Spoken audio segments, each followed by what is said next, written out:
Salut à tous, c'est Nicolas Rago, Actarus pour une vidéo contre un joueur très célèbre, un joueur online qui a beaucoup fait parler de lui, qui continuera encore à faire parler de lui. J'ai nommé Nanonoko, un joueur à l'expérience très impressionnante.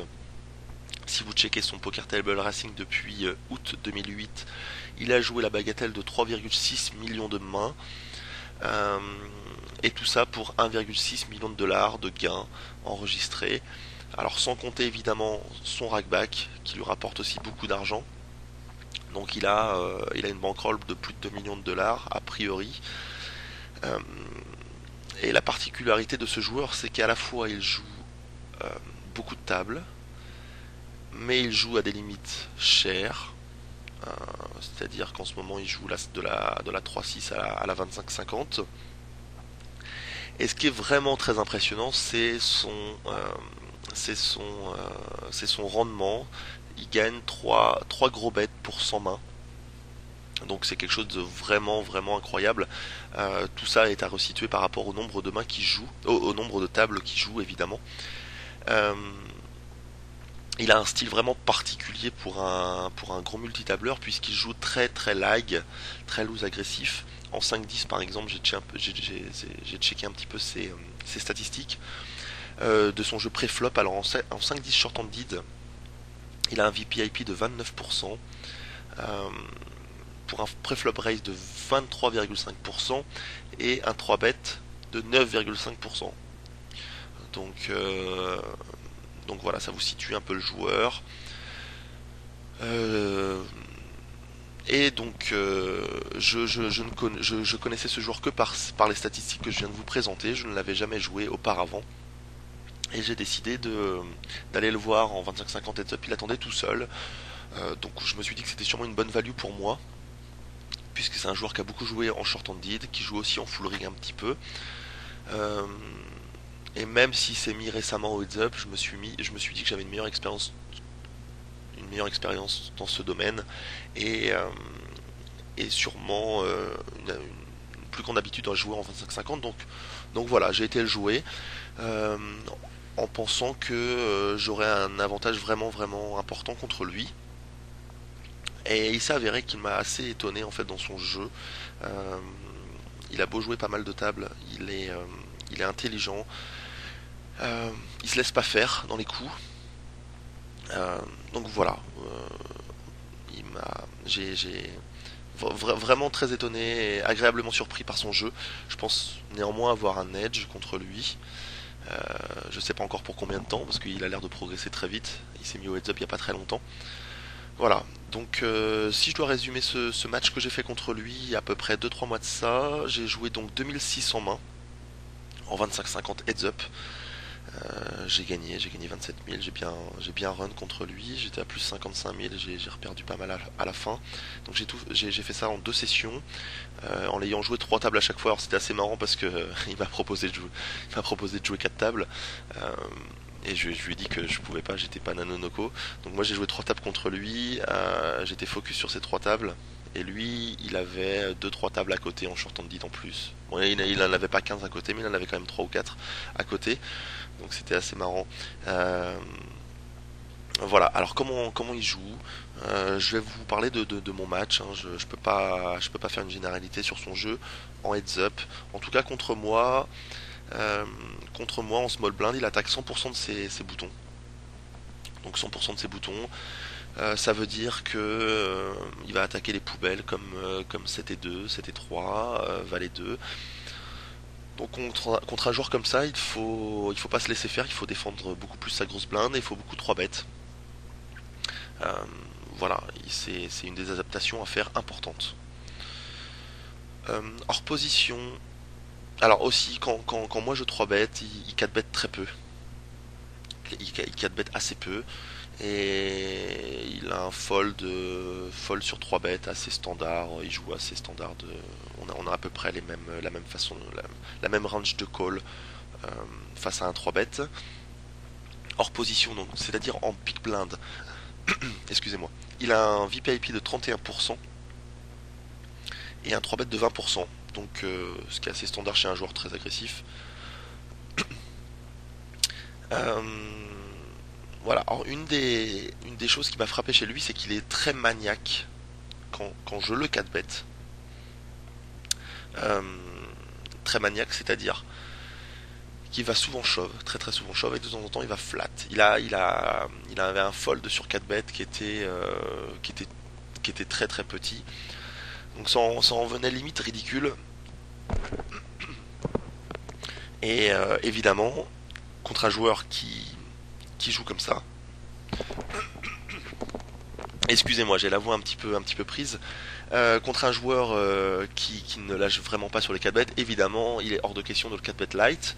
Il faut le 4 bet pour value et il faut le 4 bet en ouvrant sa range pour value. C'est-à-dire qu'on peut se permettre de 4 bet call, paire de 8, paire de 9 contre ce genre de joueur ou as-dame.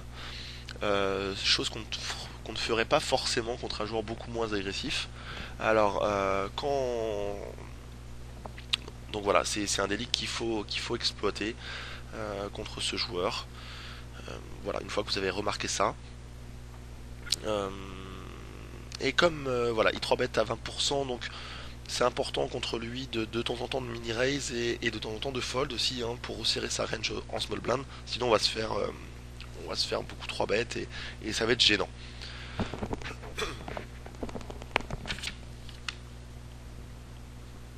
Alors, on va commencer par une première main. J'en ai sélectionné pas mal, donc ça fera l'objet de deux vidéos. Euh, je ne sais pas si j'aurai le temps de faire toutes les mains. En tout cas, je vais commencer par la première. Alors, c'est par ordre chronologique. Je n'ai pas trié suivant de thèmes spécifiques. C'est par ordre chronologique. Donc, on va commencer par la première. Voilà.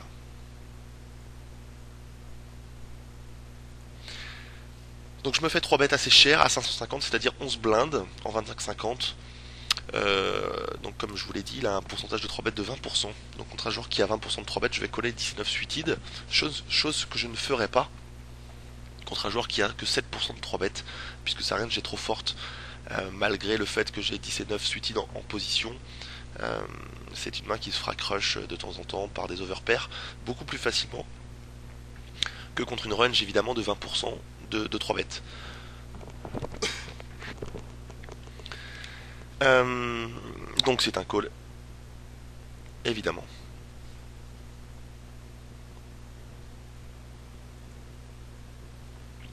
Alors ici c'est intéressant. Euh, je voudrais vous parler des stack size ici. Chose que j'ai remarqué chez Nanonoko. Alors quand j'ai que 3005 de tapis au lieu de 4005 si j'avais 100 grosses blindes dès le départ du coup. Non pardon, j'ai que 4000 ici. Il y a quelque chose qu'il a fait assez souvent. C'est qu'il a check le flop sur les boards assez drawy pour check Résoline. Alors, sa range de check Résoline était assez riche quand même. Ça comportait des draws et ça comportait aussi des très grosses mains floppées comme des overpairs ou des deux paires sur des boards assez drawy. Alors ça c'est quelque chose qu'il faut prendre en compte aussi.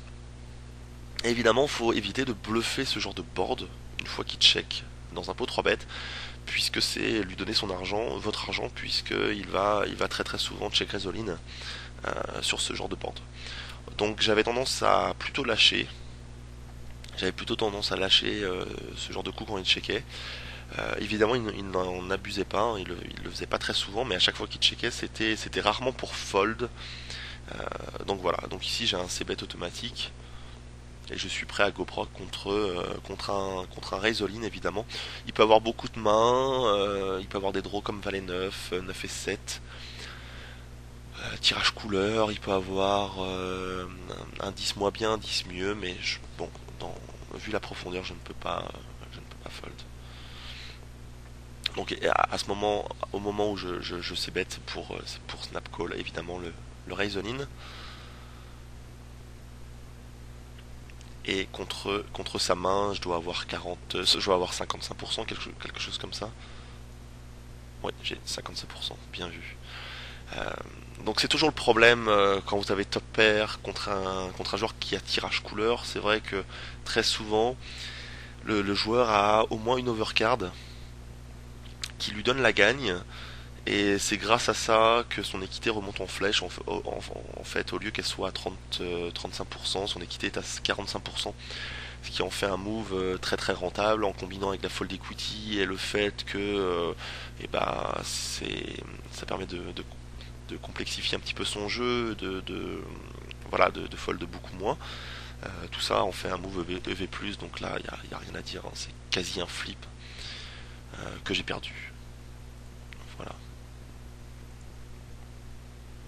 Et il y aura quelques mains comme ça, il aura check back le flop. Je reviendrai un petit peu là-dessus plus tard.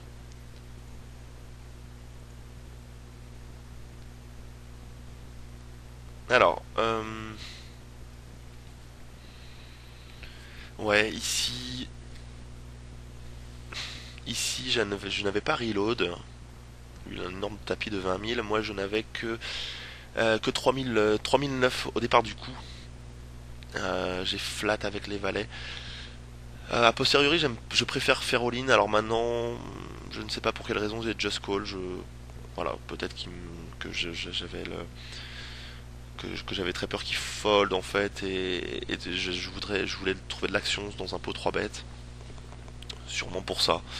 J'avais peut-être pas beaucoup chaud par le passé, et donc j'avais très peur qu'il fold. Alors c'est une main très forte, mais où la paire de valets est un petit peu en danger sur pas mal de flops quand même. Donc je préfère quand même faire all-in ici. Le stack size est très très bon pour faire tapis avec 75 grosses blindes. Voilà, donc j'ai flat. Alors je vais revenir. Voilà. Je trouve un excellent flop. Je suis prêt à go broke ici. Il y a quelque chose qui est assez intéressant. J'ai fait un espèce de mini raise, laissant la place pour Rishov derrière. Maintenant, il va rarement Rishov en bluff derrière. Euh, Ça me permet de placer un bluff pour pas cher si j'avais strictement rien. A posteriori, j'aime bien faire all-in directement ici. Je pourrais le faire avec pas mal de mains, comme Roi Dame, des Ace High. Et je pense qu'ici, il va call avec un très bon Ace High, comme As Dame, As Valet, As Roi. Euh, et puis toutes les pocket pairs, toutes les flush draws. J'aime bien faire all-in ici. J'ai très très peur qu'une main comme paire de 4 il puisse fold sur un mini raise. Ça fait peut-être plus peur. Et bon, finalement ça changeait rien dans notre cas actuel puisqu'il avait paire de 8. Mais j'aime beaucoup le raise all-in quand même sur son bet de 550. Chose que je pourrais faire aussi avec une main comme 10 et valet, avec les runners carreau. Voilà. C'est un bluff qui va me coûter 3300 pour piquer 1500 $. Quand je suis payé, j'ai un peu d'equity avec des mains comme roi dame, roi valet. Et, et puis il y a 1500 $ à prendre. À chaque fois qu'il fold, je prends ces 1500 $. Et quand je suis payé, bah, j'ai encore un petit peu d'équité, pardon. Voilà. Donc, bon, ici il serait revenu au même, il m'aurait call de toute façon, puisqu'il a paire de 8. Et ça tient. Voilà, c'est surtout sur le bet sizing euh, sur lequel je voulais revenir. Et tout ça vient du fait qu'on n'a pas 100 grosses blindes au départ, que j'avais pas 100 grosses blindes au départ. Voilà.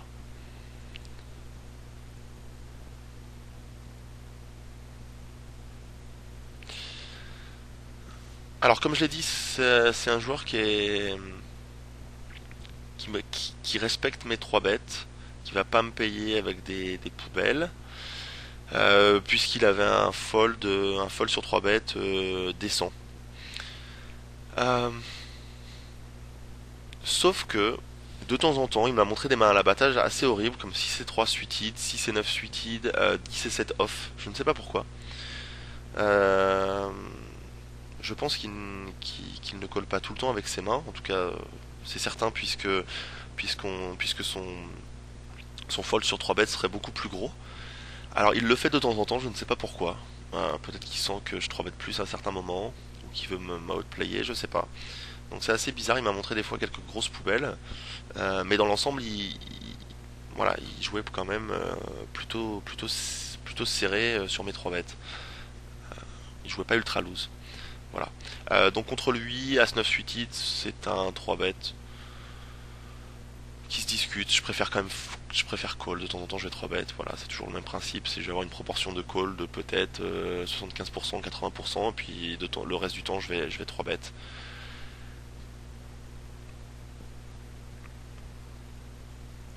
Donc un C-bet assez petit au flop. Alors ce qui est assez intéressant, c'est on jouait 120 grosses blindes deep au départ du coup. J'ai la chance de trouver un tirage couleur à la turn. Alors, il y a quelque chose que j'ai pas envie. Euh, j'ai pas envie de bet fold. Euh, j'ai pas envie de bet pour voir mon adversaire me revenir all-in dessus, puisque je n'aurai pas les cotes pour payer. J'aurai 3000 $ pour une équité de souvent de 20%. Donc, euh, donc voilà, j'ai pas les codes directs pour payer. Ici j'ai plusieurs lignes. Je pourrais bet fold, je pourrais check raise all in et check call dans le cas où mon adversaire mise très petit. Euh,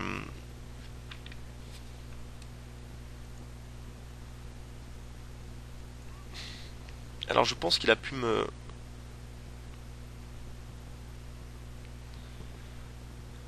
call avec beaucoup de mains, des mains comme As Valet, des tirages quintes comme 9 et Valet. Roi Valet il aurait peut-être raise pour stack off. Il y a toujours l'idée d'avoir une overcard évidemment qui augmente la plupart du temps notre équité. Il peut être en bluff total, avoir collé avec Ace High. Euh, Ici, ce que j'aime bien, c'est check raise all in. Quand je suis payé, j'ai 20%. Je vais prendre le coup, je vais prendre 3600 au centre à chaque fois qu'il fold. Et quand je suis payé, je vais récupérer en moyenne 20% du pot qui est de 12 000, c'est-à-dire, euh, c'est-à-dire 2400 $ pour 4500 $ d'investi. Donc à chaque fois que je suis payé, je vais perdre 2000 $ en moyenne, et à chaque fois que je prends le pot, je gagne 3600. Donc c'est assez intéressant, le risque reward est assez intéressant. Il faut que mon bluff passe 35% du temps, 35 à 40% du temps. Et voilà, ça permet de...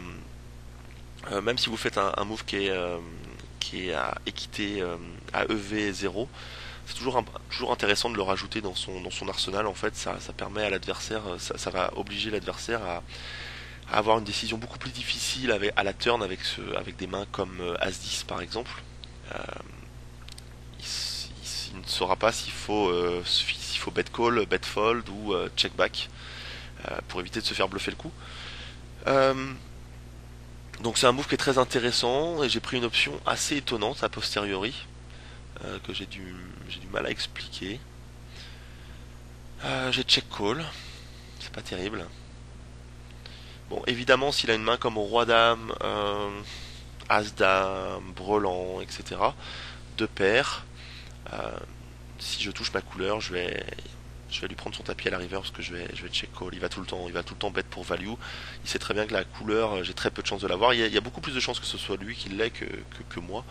C'est très rare de check call, de bet et de check call une flush, tirage flush. Alors j'ai sûrement payé parce que le bet était quand même petit. Euh, j'ai une cote directe de 25%, il m'en faut 20%, plus le fait que je vais peut-être lui prendre un bet river. Bon, pourquoi pas, a posteriori j'aime pas trop cette ligne, je préfère check raise all in ou alors bet fold la turn. Voilà.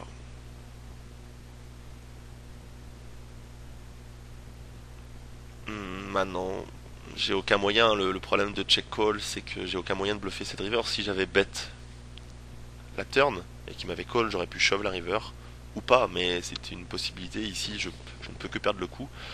Euh, je peux que perdre le coup puisque Je ne bats qu'un total bluff ici avec mon Ice High et la seule chance de prendre ce coup c'est qu'il check back derrière, mais j'y crois pas trop. Il a une belle opportunité de bluff ici, donc il y a pas de cas où je peux gagner en fait. Et quand il a de la showdown value avec ce genre de main, voilà, il va par exemple check back. Alors si j'avais fait all-in à la turn, j'aurais pris le coup, j'aurais gagné.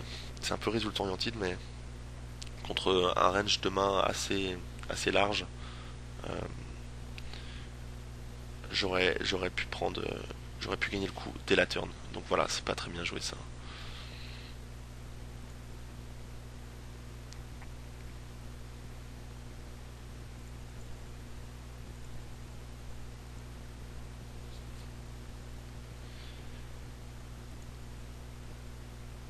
Alors, les connecteurs suited, je préfère les calls pré-flop. Plus on a de profondeur, plus le connecteur suited prend de la valeur en fait. Euh, Ce qui paraît logique évidemment dans un pot 4 bet, un connecteur suited n'a pas masse de valeur, mais dans un petit pot, on espère toucher une grosse main et déstacker dans l'idéal notre adversaire. Voilà, on va investir peu d'argent et quand on va toucher un bon flop, on va essayer de créer de l'action.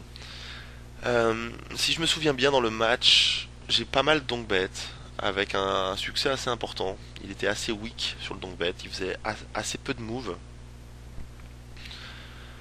Euh, donc je l'ai utilisé pour bluffer pas mal de coups avec des mains des mains avec lesquelles j'avais pas envie de check call, par exemple une overcard ou deux overcard. Donc j'avais tendance à les donk bet. Il me respectait énormément et voilà, s'il avait deuxième paire, top pair, il se méfiait, il me collait souvent. Euh, Ici, c'est un petit peu différent. J'ai donc bet pour protéger ma main et pour prendre de la value directement. Voilà, je me fais raise. Ma main est souvent bonne ici quand même, hein. J'ai les backdoor quinte, backdoor couleur, donc c'est un call. J'ai pas envie de 3 bêtes ici. J'ai très peu de value. Et quand je serai devant, je prendrai pas beaucoup de value. Par contre, quand je serai derrière, je prendrai tout mon tapis. Donc je décide de checker. Voilà. Ici, je touche la meilleure carte du paquet, puisque ça me donne top to pair. C'est bien meilleur qu'une doublette du 7 évidemment. Excusez-moi. Euh, pour la simple et bonne raison que à ce moment-là, il peut avoir beaucoup de mains type paire plus gutshot, paire plus draw, paire plus tirage quinte, du genre 7 et 5, 4 et 5, 6 et 5. Donc voilà, contre toute cette main-là, je suis large favori. J'ai décidé de jouer une ligne très simple qui était de check raise all-in la turn. Ce serait assez tricky ici de check call. Euh, L'argument pour check call, ce serait que mon adversaire est souvent en carnaval total ici, qu'il a tendance à beaucoup bluff et à respecter mes all-in. Dans ces cas-là, je pourrais check call et check call quasiment any river. Ce serait l'argument pour sous-jouer ma main. Euh, Maintenant, j'ai pas envie de check call contre une main comme 5 et 6 évidemment parce qu'il va prendre l'abattage pas cher à la river. Je préfère lui faire payer son draw.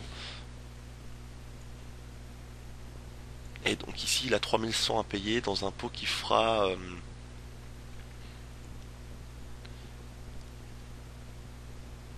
10 000. Il a une main assez intéressante. Il a dame et 4 suited. Alors il a backdoor trèfle au flop, mais il a que deuxième paire au flop. Et il m'a raise mon oncle bet. Alors,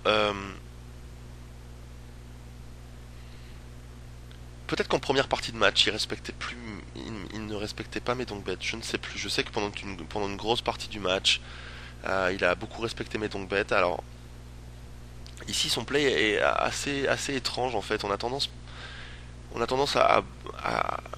le move standard ici, c'est quand même de call mon donk bet hein, avec deuxième paire.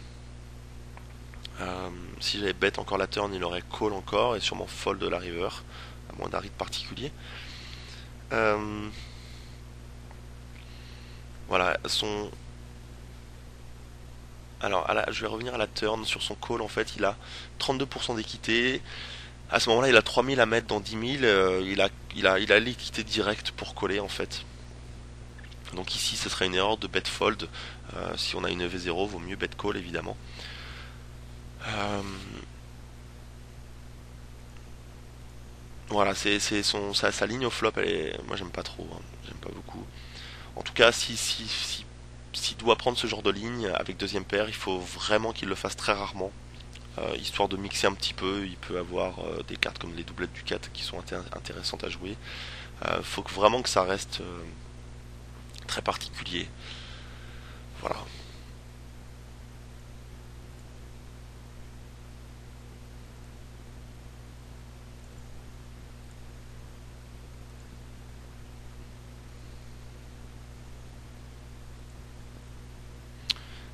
Roi 10 suited, une belle main contre un joueur qui est assez agressif. Vous pouvez la 3 bet ou la call. Je préfère la 3 bet en général. Vous pouvez avoir pas mal d'actions, même dans un pot qui est petit. C'est une main qui va bien se jouer, qui est assez forte. Et vous pouvez tomber sur des boards avec roi high que l'adversaire essaye de bluffer. Donc j'ai décidé de just flat. Et ici j'ai décidé aussi de check call son bet turn, son bet flop, pardon.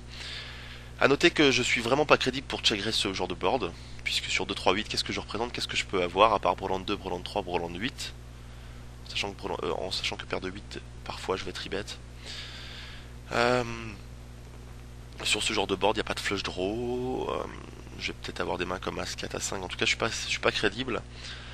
Ma range est très très très très faible, et soit il va toucher, je serai derrière, soit mon adversaire peut me contre-bluff et ça sera assez difficile pour moi de me défendre contre sa range contre sa range de bluff, puisque il a aussi une range de value qui est pas négligeable. Donc et sa range de value elle peut commencer à partir d'un As8 par exemple. Voilà, donc c'est le genre de board qu'on va pas check raise. Et ici j'ai décidé de check call contre certains adversaires, ou dans certains moments je vais check fold ici. Je n'ai pas de backdoor couleur. Je joue 6 cartes qui me font top pair, qui sont très souvent bons. Et c'est des outs qui sont très intéressants, euh, puisque c'est des outs sur lesquels je peux avoir de l'action. Il peut me 3 barrel sur ce genre de cartes. Et c'est vraiment pour ça que je call, puisque ces 6 outs valent entre guillemets de l'or. C'est sur lequel je vais pouvoir rentabiliser ma main assez souvent. Je décide de payer à juste titre, puisque nous avons l'apparition du roi à la turn, qui est la meilleure carte du paquet, évidemment. Donc je décide de check call encore. Ce serait un petit peu dommage de check raise ici, je pense. Comme je vous l'ai dit, c'est une carte sur laquelle je peux avoir un 3 barrel en bluff de sa part, mais un 3 barrel assez sin avec une main comme paire de 9, paire de 10, As 8. S'il y a une blank river, il peut 3 barrels pour value assez light en fait. Et c'est ça qui fait la force de ce check call. Donc rappelez-vous les mains comme roi 10, roi valet, roi dame sur les petits boards, ça peut être intéressant de check call, euh, surtout contre les joueurs agressifs.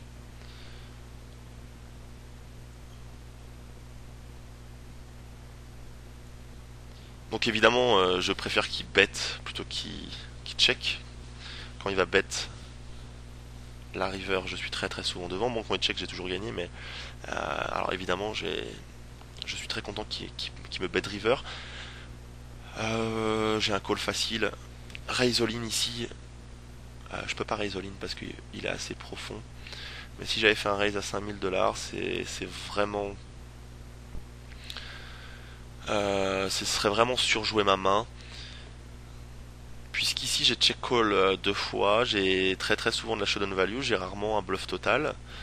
Faudrait que j'ai une proportion de bluff assez importante à la river pour pouvoir me faire coller par moins bien. Chose qui n'est pas le cas ici, donc j'ai un call facile et puis malheureusement il a eu de la chance, il a touché à la river. A noter que s'il y a une doublette du 2, du 3, s'il y a un 4, un 5, un 6, un 7, il va tout le temps bet pour value la river. Je ne sais pas s'il aurait bet sur un 10, un valet ou une dame. Sur la doublette du roi, il va évidemment bet pour value à la river. Voilà, en tout cas j'ai une grosse partie du deck sur laquelle il va bet. Il va bet pour value ce genre de main. Donc c'est ça qui est intéressant. Voilà.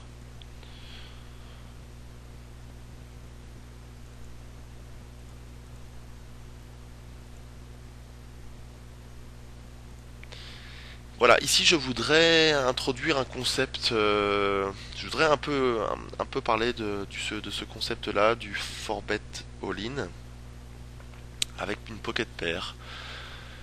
Alors, j'attaque à 3 grosses blindes, il me raise à 11 grosses blindes et j'ai une décision intéressante qui est de faire all-in ici pour 5000 $ en tout, de tapis effectif, avec paire de 5. Je vais essayer de vous expliquer pourquoi on peut le faire, dans quel cas, et voilà, dans quel intérêt à ce move. Donc j'ai un adversaire qui 3-bet de manière relativement importante, sans être trop maniaque, c'est-à-dire 20% du temps. Il 3-bet assez fort, à 550, à 11 grosses blindes. Et nous avons dans ce cas précis 100 grosses blindes ou moins. Évidemment, j'ai pas envie de call ici, paire de 5 dans un pot 3 bet. J'ai pas envie de set miner, ça coûte assez cher. C'est un joueur qui est assez agressif, qui joue bien dans les pots 3 bet, qui va être capable de me value bet sin des mains comme deuxième paire dans les pots 3 bet. Il n'aura pas une range polarisée, donc ça sera assez difficile pour moi de jouer ma paire de 5. Il n'est pas weak, donc c'est assez difficile de payer avec deuxième ou troisième paire ici, paire de 5, sur un flop comme roi 9-4. C'est assez difficile après de jouer sa paire de 5. Donc il est hors de question de payer ici pré-flop. On serait plus deep, je paierais évidemment. Alors, pourquoi faire all-in? Je vais essayer de vous montrer mathématiquement les tenants et les aboutissants de ce move. Et une fois que je vous aurai parlé du côté mathématique, je vais essayer de vous expliquer qu'est-ce que ça implique chez l'adversaire et comment il peut se débrouiller par rapport à ça. Alors, j'espère que vous voyez bien. Donc nous avons une situation classique que je vais rappeler. Hero raise 150, vilain 3 bet à 150 et nous on 4 bet all-in à 5000. Et on essaye de savoir si le 4 bet all-in à 5000 est un move EV+. Donc je vais prendre le scénario numéro 1. Le vilain à 3 bet à 20% du temps. Et il va avoir une calling range relativement large de paire de 7+, de As-Dame+. Donc je vais juste préciser, hein, cette range là, c'est toutes les paires de 7 et plus. Donc paire de 8, paire de 9, paire de 10, etc. Et As-Dame+, donc c'est As-Dame off, As-Dame suited, As-Roi off et As-Roi suited. Voilà. Donc cette calling range représente le top 6%. Évidemment, s'il 3 bet à 20% du temps, 6% sur 20, ça représente 30% du temps. Donc, je l'ai mis ici. Bon. Cas numéro 1. Dans ce scénario-là, il fold et nous gagnons 700 $. Que nous n'aurions pas gagné si on avait fold, évidemment, puisque c'est notre intention première de fold. Donc il faut comparer le fold qui a une EV de 0, puisqu'on ne compte pas les 150 qu'on a déjà mis dans le pot, ils ne nous appartiennent plus. Excusez-moi, j'ai un peu de mal à parler, j'espère que vous me suivez. On va comparer avec ce move qui est de faire all-in. Donc à chaque fois qu'il va nous call, le pot fera 10 000 $, et notre paire de 5 contre sa range de call, qui est 7-7+, plus, As-Dame plus, on a une équité qui est correcte. On a une équité de 33%, on va gagner une fois sur 3 ce pot. Évidemment, si le pot fait 10 000, à chaque fois qu'on est call, on va récupérer 33% du pot, c'est-à-dire 3300 $. C'est pas ce qu'on gagne, 3300 $, puisqu'il faut regarder ce qu'on a investi. On a investi 4850 $ pour chauve. Ce qui fait une perte sèche de 1500 $ à chaque fois qu'on est call. À chaque fois qu'il a paire de 7 plus ou As-Dame plus, nous perdons 1550 $. Voilà. Maintenant, il faut pondérer ça par la proportion de fois à laquelle il va call et à chaque fois où il va fold, évidemment. Il va plus souvent fold que call, puisque le top 6%, 6% sur 20%, ça représente 30% du temps. Donc il va nous call 30% du temps et il va folder 70% du temps. Donc il suffit de faire un pondérage classique de ces deux chiffres. 70% du temps, on va gagner 700 $, et 30% du temps, on va perdre 1550 $. Ce qui fait une EV positive de 25 $. Alors évidemment, ça fait une demi-blinde. On peut dire que ça a une EV 0. Voilà. Alors je vais déjà m'avancer sur un des premiers principes qui est assez important pour 4 bêtes chauves. Mathématiquement, quand vous avez un adversaire qui call, qui a une calling range qui n'est pas trop loose, il vous faut un taux de 3 bêtes adverse de minimum 20% pour que votre move ne soit pas EV-. Donc, je vais vous montrer ce scénario. Je vais passer directement au scénario numéro 3. Nous avons un vilain qui 3 bêtes 30% du temps et sa calling range est toujours de 7 plus et As-Dame plus. Toujours le top 6%. Évidemment, comme il 3 bêtes beaucoup plus loose, il va folder beaucoup plus souvent sur notre chauve, puisque son top 6% représente... il aura moins souvent son top 6% dans 30% que dans 20%. Donc ça veut dire qu'il va fold beaucoup plus, et c'est ce qui nous intéresse, et on cherche de la fold equity évidemment avec ce shove avec paire de 5. Et le résultat net est beaucoup plus intéressant, puisqu'il est déjà de 250 $. C'est vraiment pas négligeable. 250 $, ça représente 5 grosses blindes. Alors évidemment, il y a beaucoup de variances, hein. Le pot fait 10 000 $, on est call, des fois on n'est pas call. Ça peut représenter peu de choses, mais il faut savoir que 250 grosses blindes sur 100 mains, ça représente 2,5 PTBB. Et si ce genre de move peut nous permettre de gagner 2,5 PTBB sur 100 mains, c'est absolument gigantesque. Ça peut nous faire passer d'un joueur break-even à un joueur vraiment gagnant. Donc c'est vraiment pas négligeable. Le cas numéro 2, le scénario numéro 2, si le vilain 3 bêtes 10% du temps, on perd 650 $ à chaque fois qu'on push all-in. Donc ce qui est c'est vraiment horrible. Donc dans le doute, si vous êtes en début de match et que vous ne savez pas si votre joueur est très loose, il vaut mieux ne pas shove all-in avec des petites pocket pairs, et il vaut mieux passer ce genre de main, puisque si vous ne savez pas, si vous hésitez entre le fait que l'adversaire a une chance sur 2 d'avoir 30% de 3 bêtes et 50% une chance sur 2 qu'il ait 10% de 3 bêtes et une chance sur 2 qu'il ait 30% de 3 bêtes, évidemment ça vous fait perdre de l'argent sur le long terme. Donc sans information correcte, il vaut mieux passer cette main. Maintenant, s'il a 20% plus de 3 bêtes, vous pouvez vous permettre de faire all-in. Cas numéro 4, un petit peu particulier, votre adversaire a 20% de 3 bêtes, il a une calling range beaucoup plus loose, il a 7-7 plus, As valet plus et Roi Dame. Ça représente son top 8,4%. Et évidemment, il va moins souvent folder. A noter que les mains qu'on a rajoutées dans sa range, c'est des mains sur lesquelles il va avoir 50% d'équité.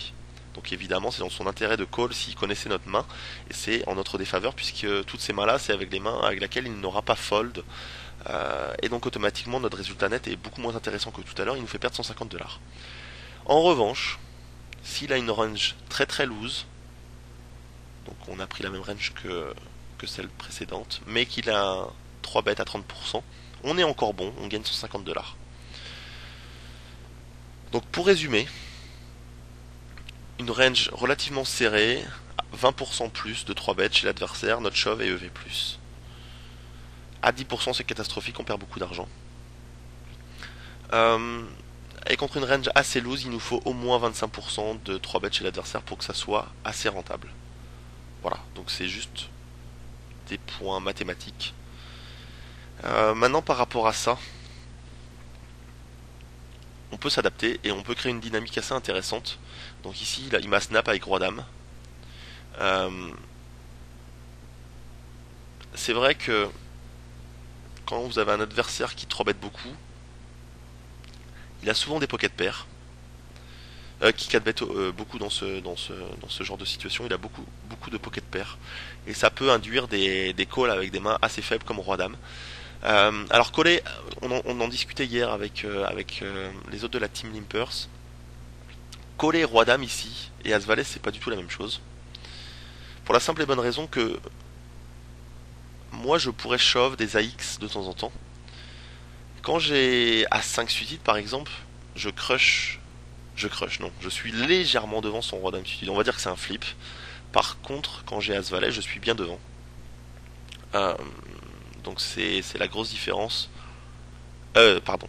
Si j'ai As5 suited, si lui il a As valet cette fois-ci, ce n'est plus un flip, il est vraiment devant. Donc c'est un petit peu différent, c'est beaucoup plus facile de payer avec As valet que roi dame.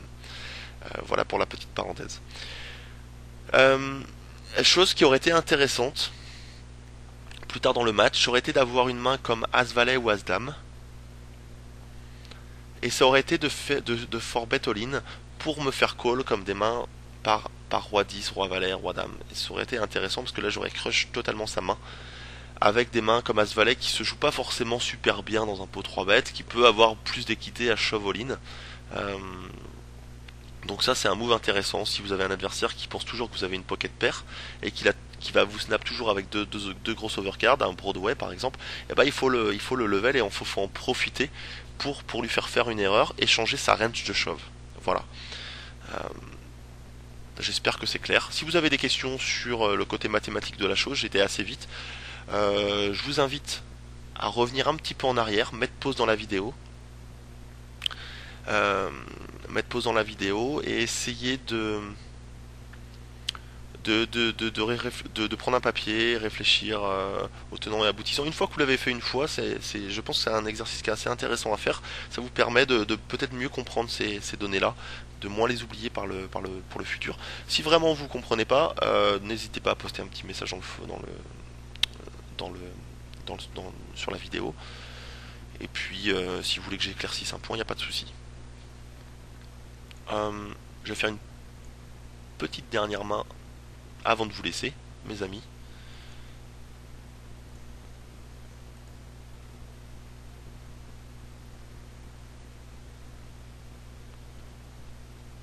C'est bête classique ici, j'ai pas de raison de se jouer.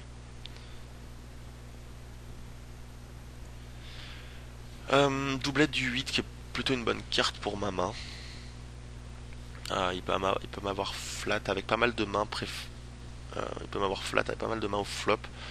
N'importe quelle paire, un roi, un 8, un 10. As valet, as dame. 9 valet, valet dame. 9 et 7. Donc il y a un paquet de mains. La plupart du temps, je suis bien devant, évidemment, contre sa range de call. Ici, il y a une doublette du 8, il y a deux solutions intéressantes. Il y a continuer son agression, ou alors transformer sa main en espèce de petit bluff catcher et décider de check call la turn. J'aime bien ici de barrel quand même.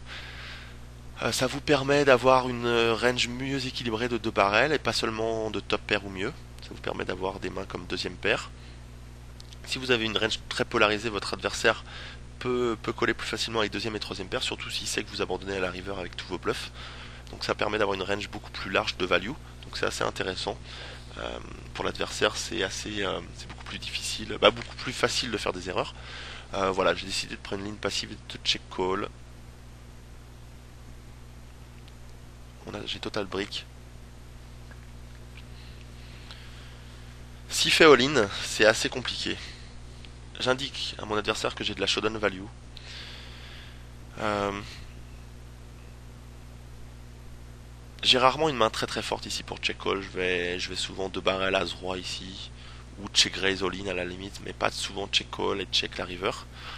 Donc j'ai souvent de la showdown value d'une main moyenne forte, moyenne faible. Euh, et s'il me fait all-in, ça dépend beaucoup de la metagame pour call. Je bats quasiment qu'un bluff. Je suis pas sûr qu'il value As-10 ici. C'est pas évident. J'ai du mal à voir s'il value As-10. La question c'est est-ce qu'il pense me faire folder un bluff. Est-ce qu'il pense que je respecte ce bet river. C'est assez compliqué. Ça dépend de beaucoup de choses dans l'issue du match. Il y a des fois où je vais check fold parce que je sais que mon adversaire euh, il sait que je ne le crois plus à ce moment-là et qu'il sait que j'ai de la showdown value que je vais pas lâcher.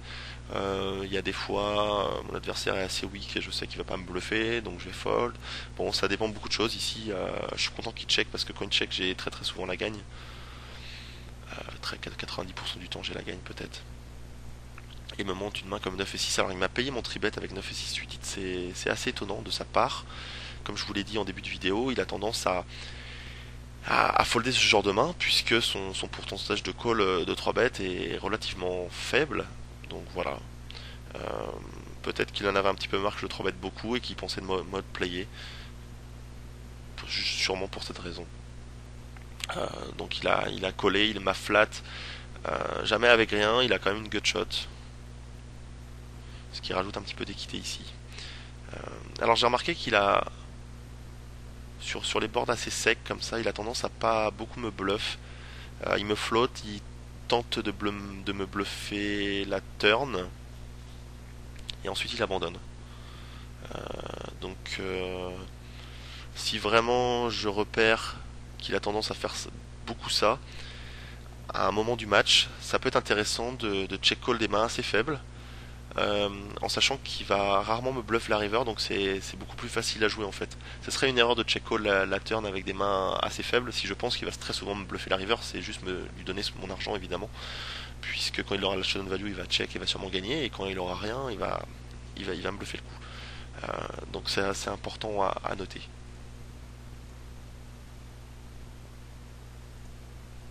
Est-ce que je fais cette dernière petite main pour la forme? Allez, on est parti.